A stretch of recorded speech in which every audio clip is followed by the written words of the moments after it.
So you can see this in OneNote, right? So in this, in the numerical methods, we are going to learn these topics. These are the topics that are there in 2 units, 1 and 2 units put together. These are the topics mainly that you are going to learn. Root finding methods, solving system of linear equations, curve fitting, numerical integration, numerical solutions to ODE. And there are several other topics, several more topics there in numerical methods. Only these topics are included in your syllabus as a part of numerical methods. Actually, numerical methods itself is a separate semester paper. Due to our limitations, we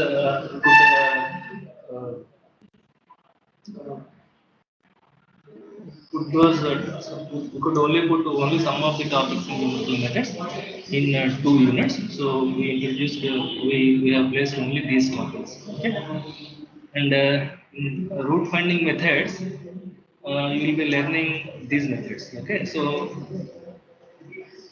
if you are able to write down in your notes, you can write down. Otherwise, at the end of the class, at the end of the day, I will be sharing the notes. Okay, you can copy from that also. Okay, and for the time being, you just listen. Okay, if it is already shared by page. Okay, root finding methods. Okay, the first topic is about root finding methods. Okay, in that you are going to learn about bisection method, false quotient, other name is regular falsy method, fixed point iteration method, Newton-Raphson method. Okay, these are the 4 methods that you are going to learn under root finding methods. And as I said earlier, numerical methods is all about finding an approximate root of a given equation, given problem. Okay. So, as I said, there are 2 things here. Okay, to know whether there is a solution or not. If there is a solution, okay, how to find out the solution. Okay, after knowing there is a solution to the problem, okay, the answer to the second question is also quite difficult. Okay, there may not be analytical method to find out the solution to a exact solution of a given problem. Even if it is there, it may be highly difficult to find out, or sometimes it may be highly difficult to express that solution in terms of simpler functions also. So in those situations, we'll try to find out a solution which is closer to the exact solution, which we'll call it as a approximate solution. These approximate solutions are obtained through some iteration method. Okay, that means an application of a method, repeated application of a method. Okay, which produces a sequence of approximations. These approximations are refined and refined over the iterations. Okay, and these approximations will come closer to the exact solution. And after setting up, after meeting certain criteria which we set before beginning of the problem. Okay. As soon as the criteria is met, we'll stop the iterative process, and the last obtained value is going to be the approximate root of the given problem. Okay, so that is the whole idea in the numerical methods. Okay, almost in all these methods, we'll be applying that strategy. Okay, so we'll apply all these methods are of iterative nature. So before going through these root finding methods, okay, let us discuss some properties of continuity, which will be useful for applying bisection method. Okay, so you know continuous function, right? So can you tell me when a function is continuous function at a point, when a function is continuous function or an interval? Can you answer these 2 questions? When do you say function is continuous at a point?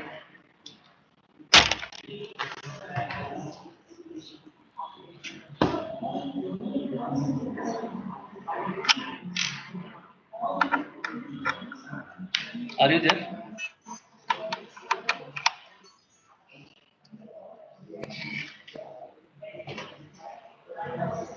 Can you hear me? So please respond. When I ask the question, please respond. Tell me when a function is said to be continuous at a point.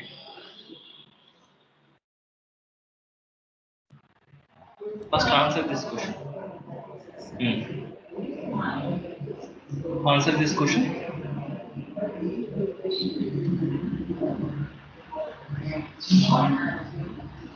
When do you say function is continuous at a point? When the left hand side limit and right hand side limit are equal. That is the condition for the existence of limit. I am asking about continuity.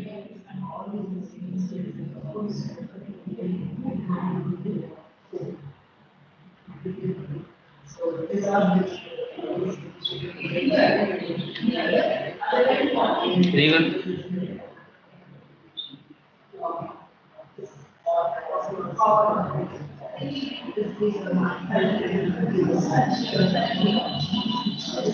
we say function is continuous at a point. The limit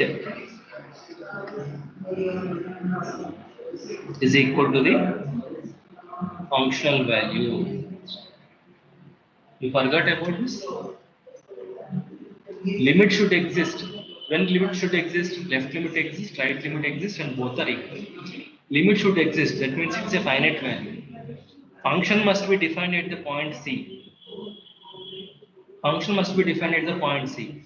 And these two must be equal. There are three conditions. Limit should exist, function must be defined at the point C, and limit must be equal to the function value. If all these three conditions are met, we say the function is continuous at this point. If any one of the condition is failed, that means we say the function is discontinuous at the point C, and the point of C is called point of discontinuity. Okay, if limit is not existing, it is discontinuous. The function is undefined, it is discontinuous. Both are there but not defined, not equal. Still, it is discontinuous. Okay. For example, see this: f of x equal to sin x by x, x not equal to 0. Is this continuous at x equal to 0? Is this function continuous at x equal to 0? Answer me.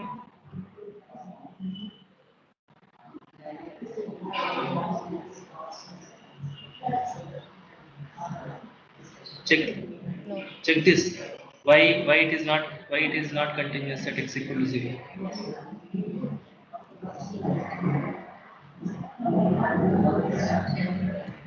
What The the limit condition? is 1. Limit is 1. But the values F of 0 is not defined, right? It is defined only for x not equal to 0. It is not defined for x equal to 0. Am I right? yes, See, sir. limit is 1. Correct. Limit existing, but it is not equal to f of 0 because we don't know what is f of 0. So what is the answer? It is not continuous, right? Now what about this? This is discontinuous at equal to x equal to plus or minus 2. Can you tell me the reason why?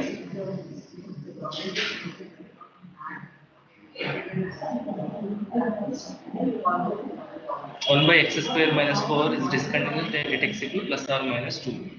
Why this function is discontinuous at x equal to plus or minus 2?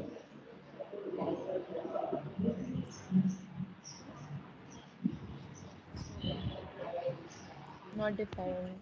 It is not defined at 2 and minus 2. So from this, what is our understanding? Wherever the function is not defined, there the function is going to be discontinuous. Okay, and that is only a that is not the only condition. Okay. Whereas if you see here, the function is defined at 0. The function is defined at 0, but still it is discontinuous. Why? Because limit is existing. But is that limit equal to f of 0? What is f of 0 value? 2. Limit existing, function is defined, but the problem is these two are not equal. Therefore, what is your conclusion? Is this continuous at x equal to 0? No. No. Okay. So, whereas here, instead of defining it as 2, if it is defined it as 1, now you see, limit is existing, function is defined, and both are equal. Limit is 1, function value is also 1, both are equal. In that case, f of x will be continuous at x equal to 0. Is that okay? So that is all about continuity of a function at a point. Continuity of a function at a point. Now answer this question. When function is continuous on interval a to b. When do you say function is continuous over an interval a to b? What do you mean by open interval a to b? Set of points in between a and b, except a and b. A and b are not included in that set. When do you say function is continuous over an interval? This is all about continuous at a point, and I am asking when do you say continuous over an interval?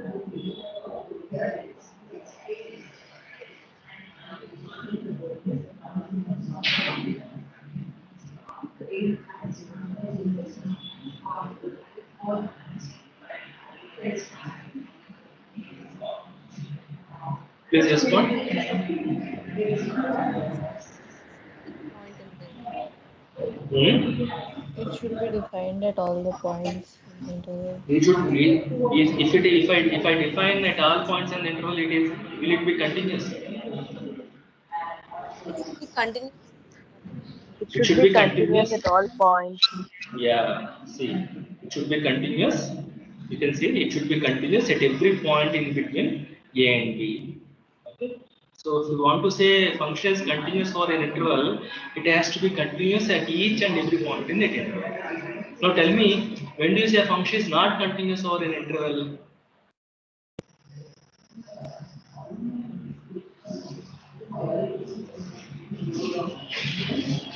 When do you say function is discontinuous? It is not continuous over an interval. A to B. Is not continuous at one point, At least one point. at least. Am I right? So what is the negation? F of x is not continuous on an interval. If f of x is not continuous or discontinuous, at what is the negation of every sum? Okay, at some point in the interval a to b. Okay, if you can find out, so if f of x is not continuous in interval, if f of x is discontinuous at least one point in the interval between a and b. So discontinuous on an interval doesn't mean that it is discontinuous at each and every point. No. Even if you find one point at which the function is not continuous at that point, then we say the function is not continuous over the interval which contains that point of discontinuity. So in this case, you see the graph of the function. Now by looking at the graph, we can say whether the function is continuous or discontinuous.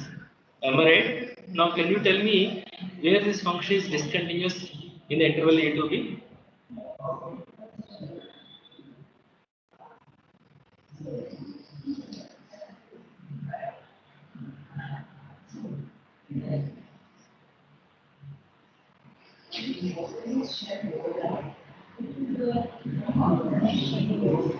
Is it continuous at all points?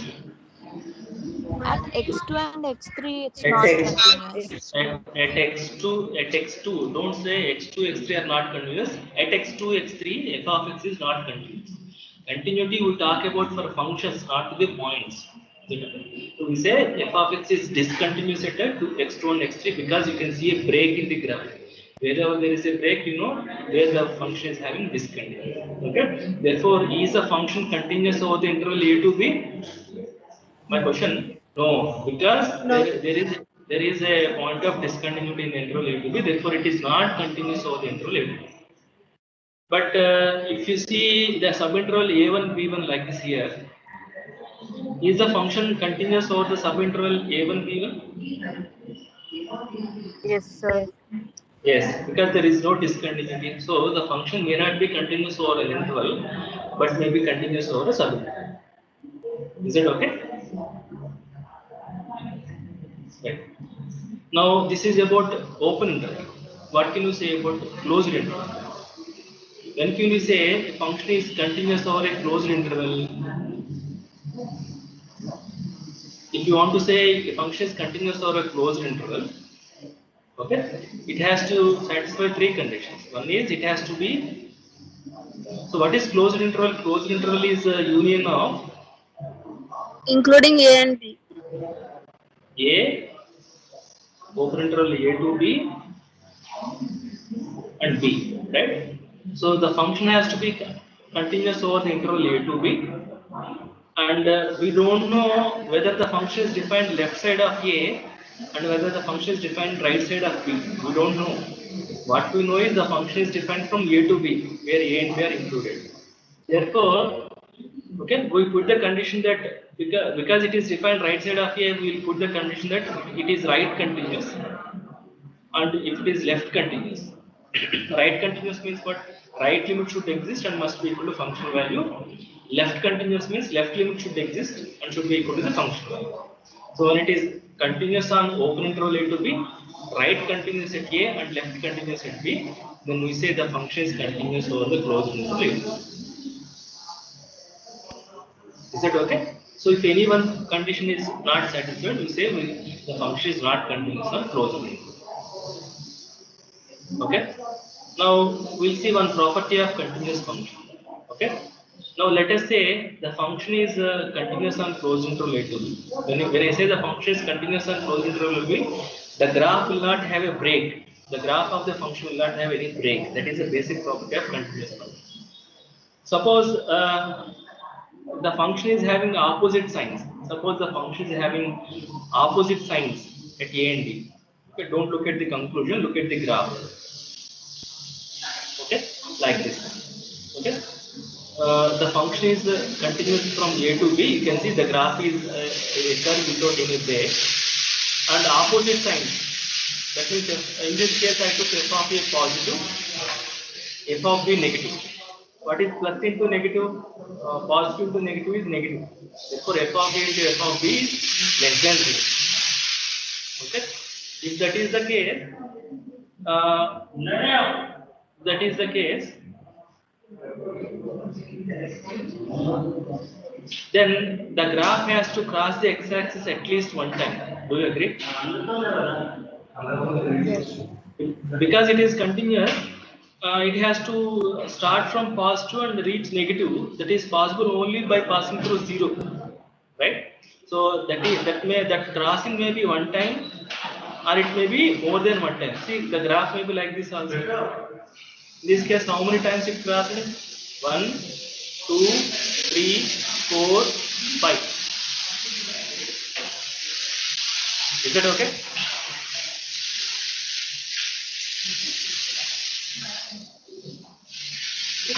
What it says is it will cross at least one time. One second. Hold on.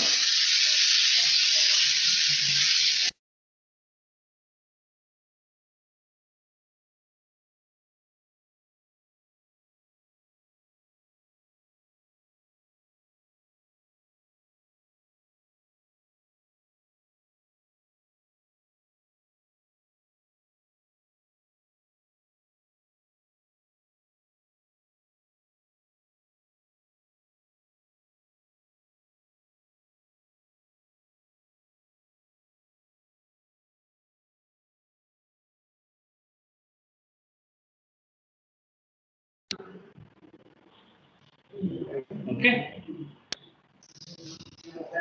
Right. So that means what? So whenever functional value is 0, then what is that point called?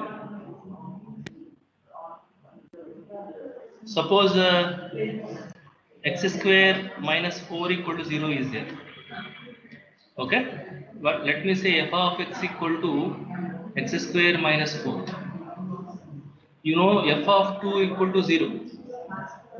So what is x equal to 2 called?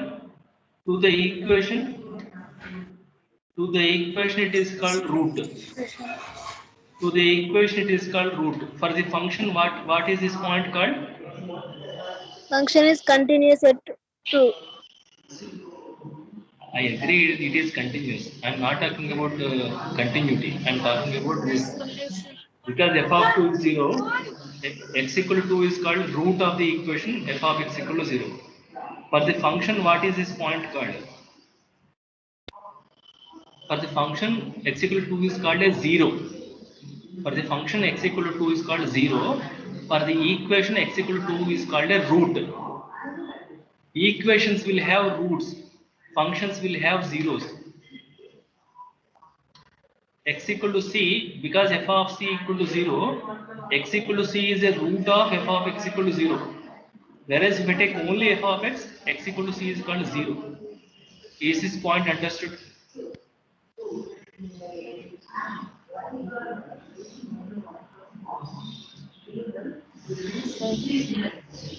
Okay. The same example is written here. Okay. So x square minus 4 equal to 0. X equal to 2 is a root. For the function x square minus 4, x equal to 2 is called as 0. Similar way, what are the zeros of cos x means? Zeros of cos x, wherever the function is 0, they are called zeros. So cos pi by 2 0, in fact minus pi by 2 is also 0, 3 pi by 2 is 0, minus 3 pi by 2 0, and so on. Odd multiples of pi by 2. Whereas if you take cos x equal to 0, this is an equation, this is a function, this is an equation. Equations will have roots. So this equation pi by 2 is a root, 3 pi by 2 is a root, 5 pi by 2 root, and so on. Is it clear? So what is our observation when a function is continuous over an interval a to b and having opposite signs? Then the equation f of x equal to 0 has at least one root in between a and b. I said at least one root because the cross section may be one time, it may be more than one time. That is what the result says. If f of x is continuous and close interval a to b, opposite signs means what? Plus into minus or minus into plus is always negative, and f of a into f of b is less than 0. Then there exists at least one point c in between a and b. That means c in the open interval a to b, such that f of c equal to 0. This is a very, very important result in continuous functions. That means the equation f of x equal to 0 has at least one root in between a and b. Is this clear? Is this understood?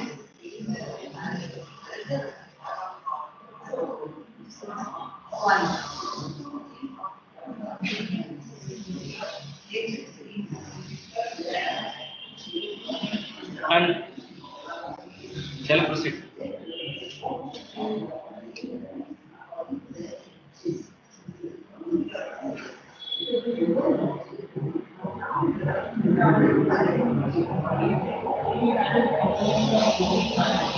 Shall I go to the next page?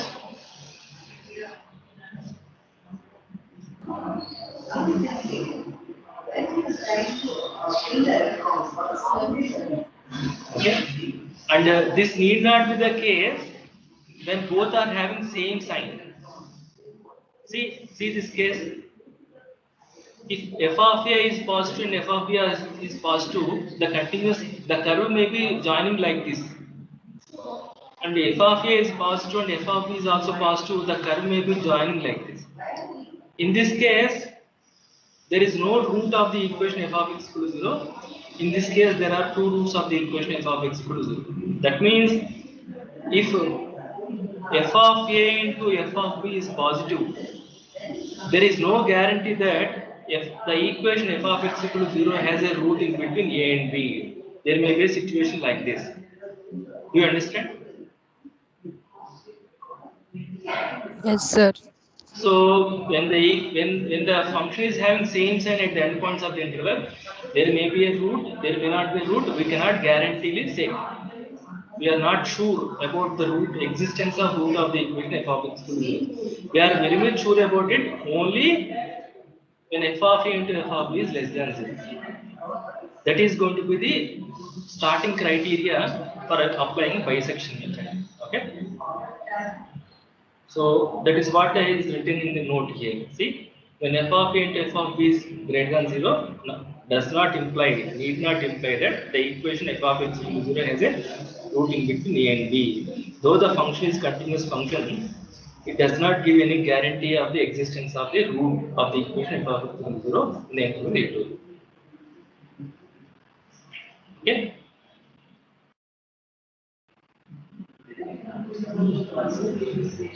Is it okay?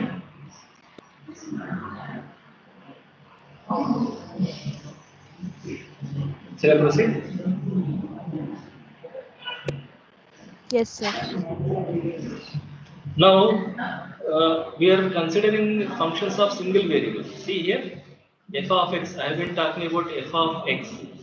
F of x is a function of a single variable. This function can be classified as two types, either transcendental function or algebraic function.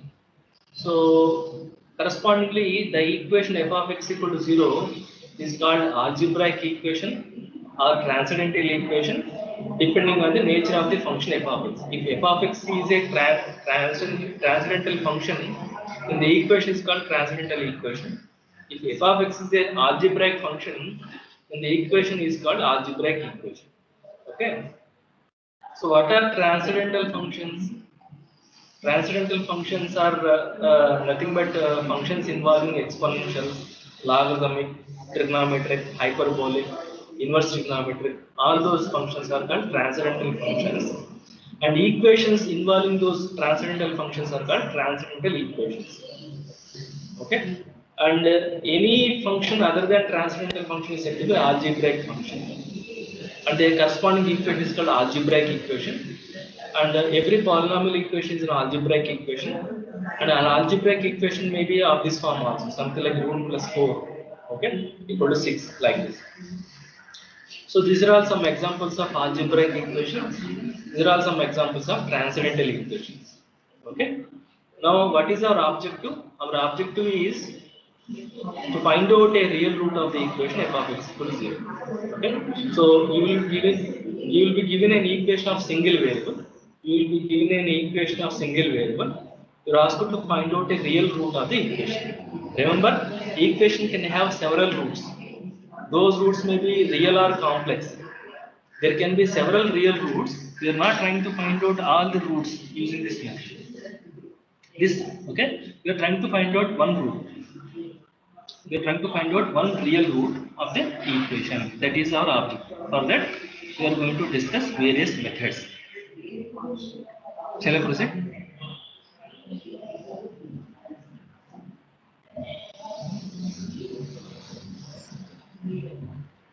Okay. So next page, put the side heading root finding methods. Put the side heading root finding methods. Under that, put the side heading bisection method. Side heading is bisection method. Okay, you will be given a algebraic or transcendental equation as discussed earlier. Okay, so given that f of x equal to 0 is an algebraic or transcendental equation. Okay, so in this method, the assumption is that f of x is continuous on closed interval a to b, and f of a and f of b are having opposite signs.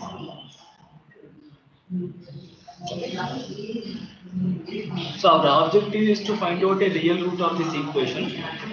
In bisection method, if the equation is given like this, we'll try to find out an interval a to b such that f is having opposite signs at this point and make sure that the function is continuous in that interval.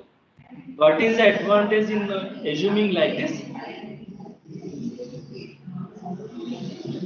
What is the At advantage? least one root.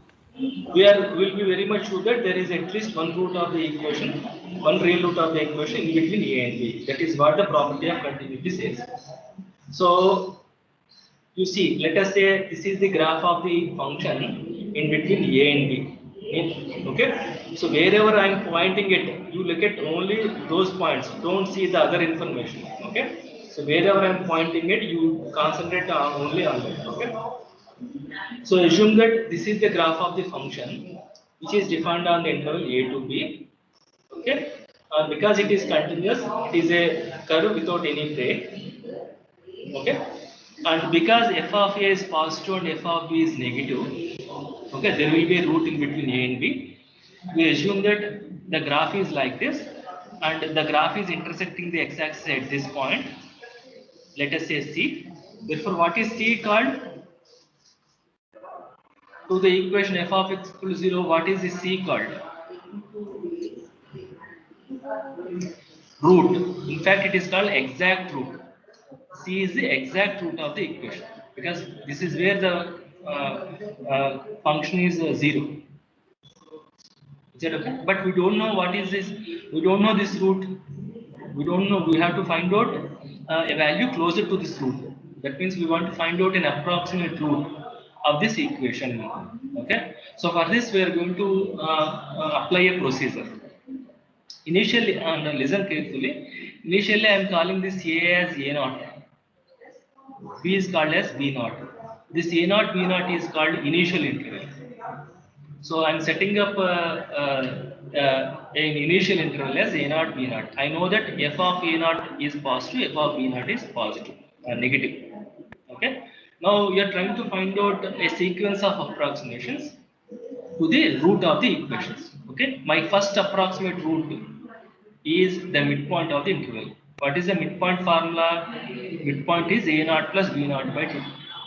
Midpoint is exactly in between A and B. Do you agree? This is called initial approximation. So where is the midpoint? A0 is here, B0 is here, means where will be midpoint? Midpoint will be here. That I call it as C0. Can you see that? This is your first approximation. This is the exact root, and approximation is here. Can you see the error? There is a large gap between exact root and the approximate root. We want to minimize this gap by a sequence of by iterative method. Is this okay so far? I selected an interval in which, using that interval, I computed the first approximate root by taking the midpoint of the interval. Shall I proceed? Yes. Now I want to refine this approximation by selecting a new interval. I want to select a new interval A1, B1. Okay. How do I select A1, B1? Now you see, what is the sign of f of C0? In this case, the graph is going like this. So f of C0 is negative, f of B0 is also negative. So can you say that there is a root in between C0 and B0? If both are having same sign, does it give any guarantee of root?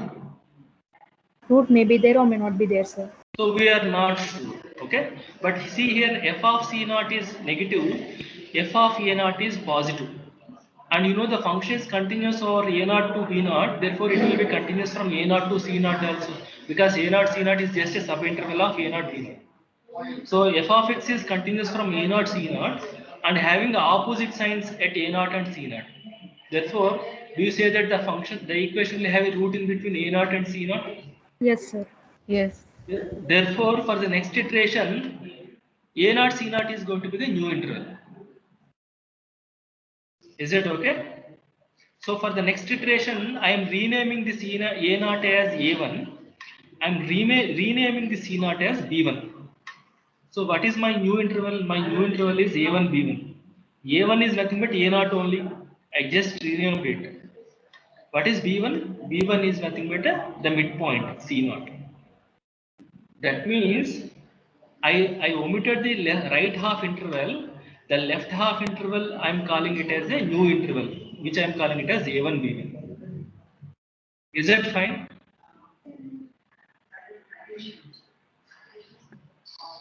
Always select a new interval in such a way that the function is having opposite signs. So A1, B1 is my new interval. A1, B1 is nothing but A1, C1 only. A0, C0 only. Is that fine? So once the interval is selected, what is your next step? Find out the midpoint. Interval is selected, I computed the midpoint, I call it as C0. Now again interval is selected, compute the midpoint, I will call it as C1. That is your second approximation. Is that fine? So where will be C1? C1 is here, which is exactly in between A1 and B1. A1 is this point, B1 is this point, C1 is the midpoint of A1 and B1. Do you agree? Now, this is somewhat better than C0. This is somewhat better than C0 because you see the error is less when compared to the previous approximation. Am I right? Now apply the same procedure. Now you look at the sign value f of C0, f of C1. What is f of C1? Negative. What is f of B1? Negative. F of C1 is negative, f of B1 is negative. Therefore, we are not sure whether there is a root in between C1 and B1. Whereas f of C1 is negative, f of C1 is negative, f of A1 is positive, and the function is continuous from A1 to C1.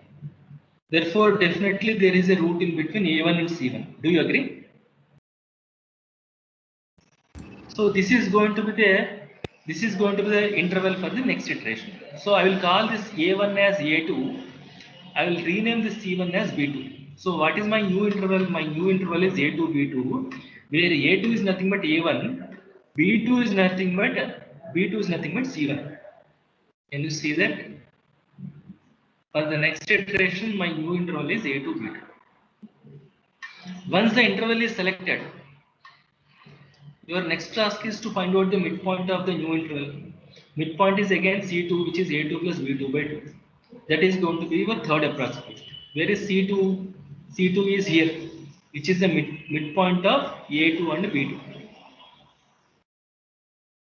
Can you see that?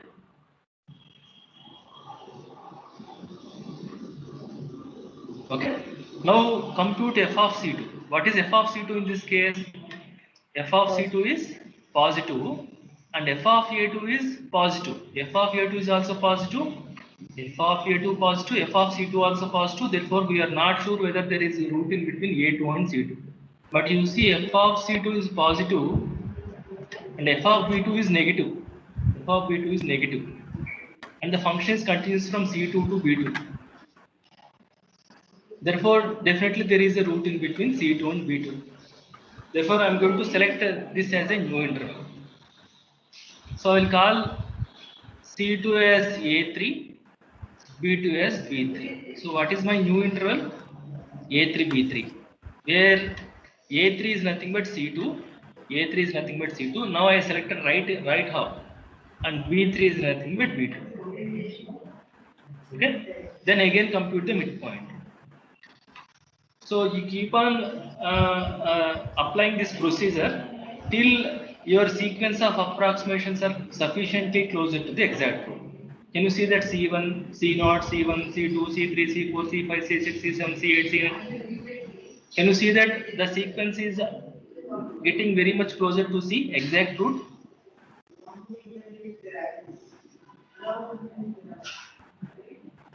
Am I right?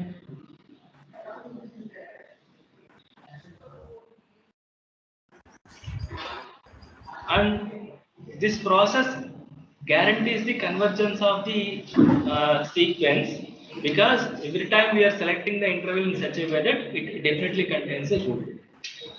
Therefore, as n tends to infinity, the sequence will converge to the actual root C. Is it fine?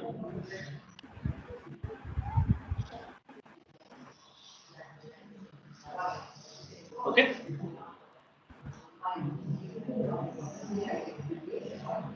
Is this procedure understood? Yes, sir.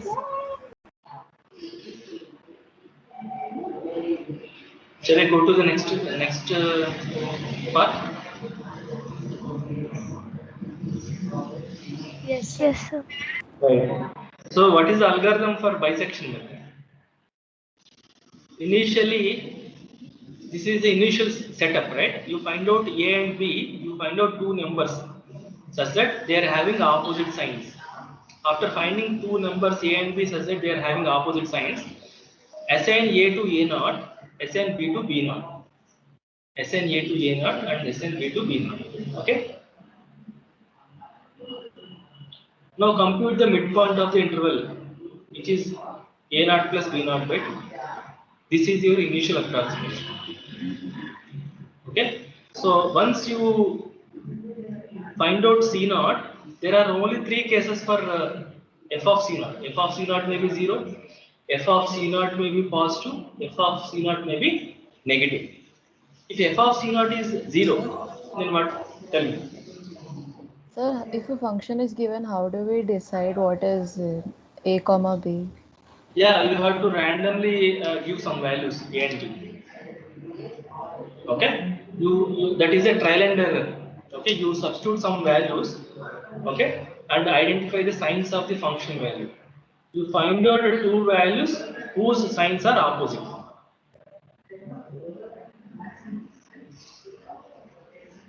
Is that okay? Yes, sir. I will demonstrate through that program also. Okay. Wait. So assume that you are having two values such that they are having opposite signs. This is your initial approximation. Once C naught is computed, f of C naught may be 0, f of C naught may be positive, f of C naught may be negative. Is that okay? So if f of C naught is 0, then what is your conclusion? This is the exact truth. Then no need to go further. Then stop the algorithm and say declare that C naught is the exact truth. But this may not be the case every time. Okay? If this is not the case, then you go to the else statement. Check whether these two are having opposite signs. Okay? So A naught is here. Okay? A naught is here. B naught is here. So this is C naught. Let us say this is negative. Let us say f of A naught is positive functional value. And then let us say f of B naught is negative. F of C naught, let us say positive. If this is positive, then in which interval there will be a root? C naught, B naught, or A naught, C naught? C naught, B naught. C naught, B naught. That means what? F of C naught into F of B naught is less than 0. Therefore, you select this as a new interval. Suppose if this is negative, then the root will be in between A naught, C naught. Okay, so that is what I am checking here. I am checking whether f of A naught into f of C naught is negative. If this is negative, then there is a root in between A naught and C naught. In that case, what I am going to do, I will consider this as I will assign C naught to B naught.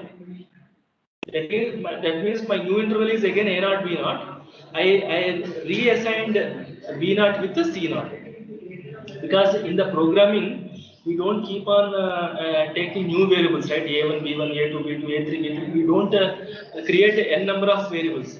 We use the same variable by reassigning that variable. Do you agree?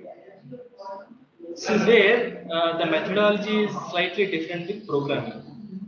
Do you understand? So in algorithm in programming, every time my new interval is A naught, B naught only. But whereas while doing problems manually, I'll be calling it as A1, B1, A2, B2, A3, B3, and so on. Is it fine? So so your new interval is A naught, C naught. So I am calling A naught, C naught as again A naught, B naught by reassigning C naught to B naught. Again go to step 1, do the same procedure. If this is not the case, then what is the other case? If this is not the case, the other case will be C naught, B naught. Okay? Because this is not equal to 0. Sir, we should set B equal to C naught, no sir? Not B naught equal to C naught. I'm using A naught and B naught as my variables. Yes, sir, but in step 3, I think we should set B to C naught. Not B naught to C naught. It should be B equal to C naught and A equal to C naught. No. My variables are A naught, B naught. Not A and B. A and B are constants. In this case, in this algorithm. Is it okay? So then we should go to step 2 after the step 3, not step 1. After Because if we go to step 1, then A0 and B0 will be reassigned, no, sir.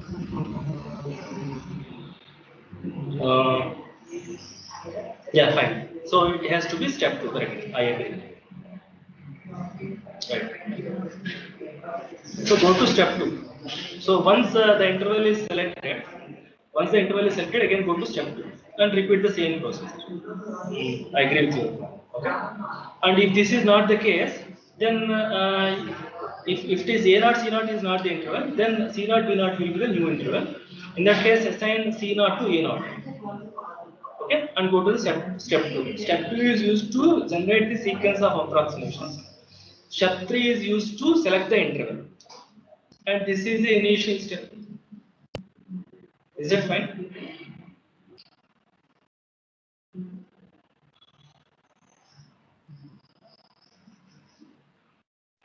Okay.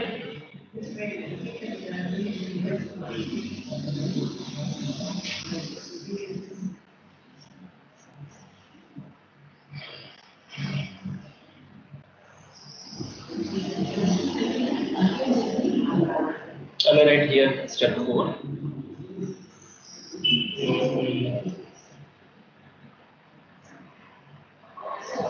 Okay, step 4 will be give the root. Okay. Declare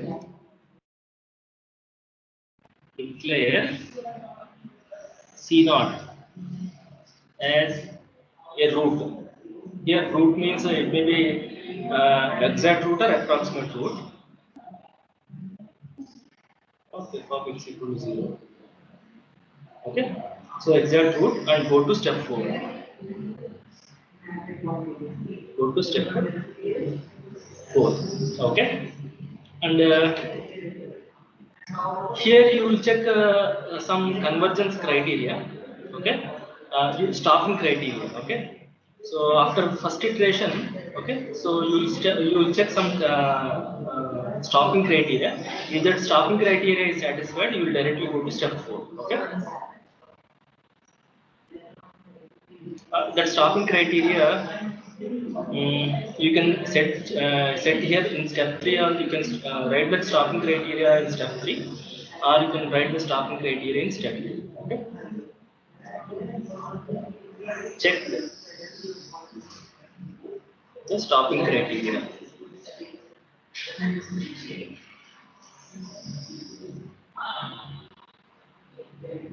If so,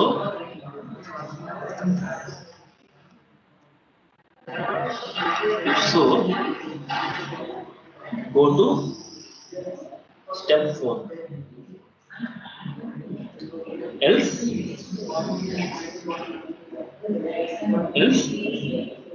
go to step 3. Proceed to step 3. So using the stopping criteria, the iteration process will be executed only finite number of times. It will not go to infinite loop. Is that okay? Did you copy?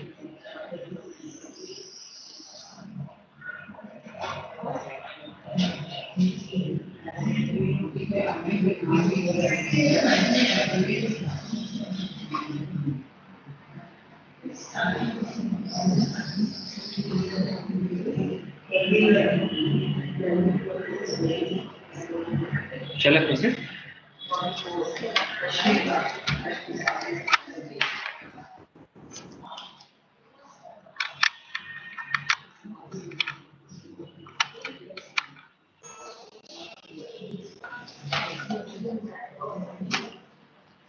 Shall I proceed? Yes, sir. Now let us see the program, C code execution of it.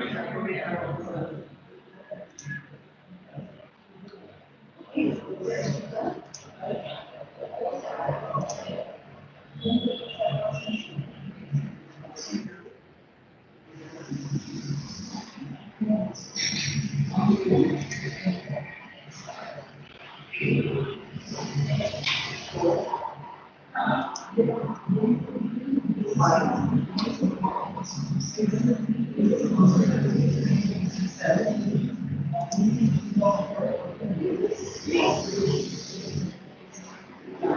what is this program all about? This program illustrates the bisection method in C. What is the given equation? X cube minus 2x minus 5 equal to 0.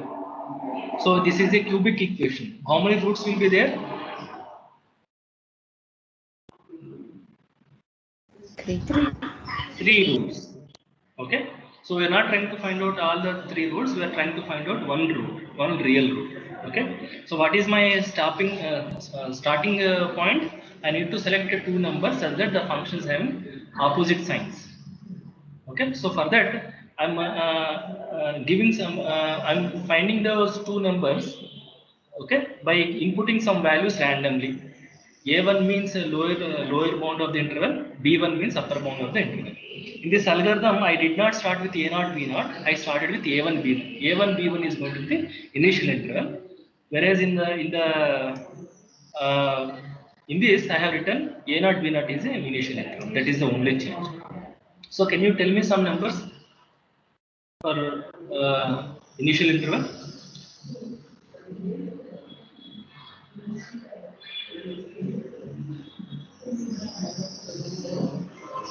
Tell 2 numbers.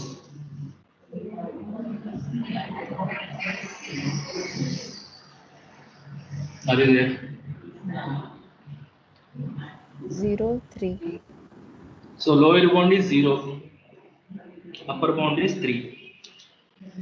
Now you can see lower bound is negative, f of 0 is negative. See here, a1 is 0, b1 is 3, f of 0 is negative, f of 3 is positive. So there is a root in between a and b. That's why it is asking to proceed. Find the maximum allowed error. Okay, how much accuracy you want? 2 decimal place of accuracy, or 3 decimal place of accuracy, or 4 decimal place of accuracy. What do you mean by accuracy? The number of decimals in the approximate solution and the number of decimals in the exact solution will match up to that many number of decimals. So what is the maximum allowed error you want? 0.1 or 0.01 or 0.001.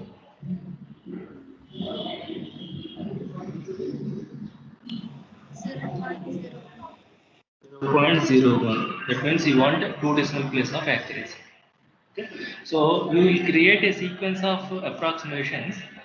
Okay, till the difference between 2 consecutive approximations will be less than this maximum allowed error. Once the difference come falling into less than this allowed error, the iteration process will start.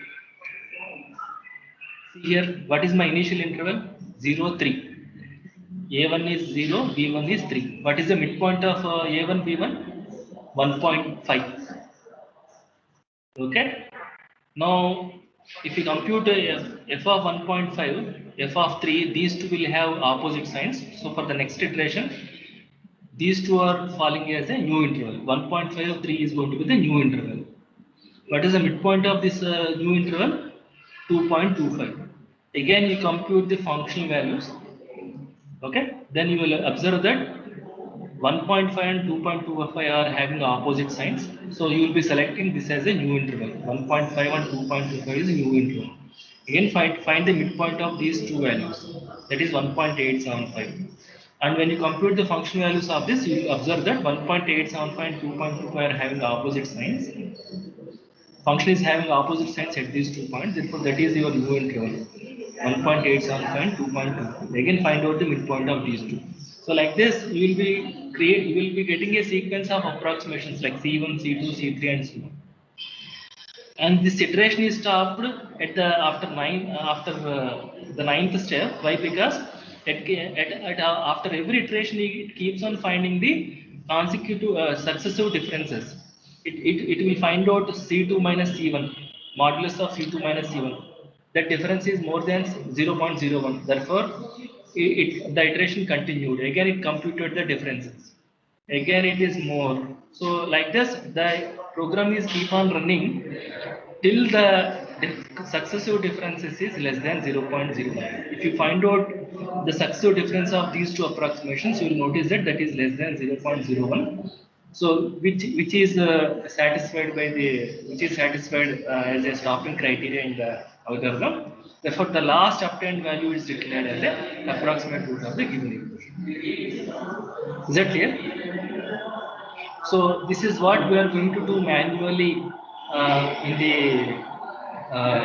class, and this is what we are going to do in the lab also. In the lab, if you want for more clarity, you can create 3 more columns: f of a1, f of c1, f of b1, and start generating the functional values also, so that you will see which interval is selected, whether A1 C1 is selected or C1 B1 is selected, or A2 C2 is selected or C2 B2 is selected. You will be identifying once you generate the functional values also. Is that okay?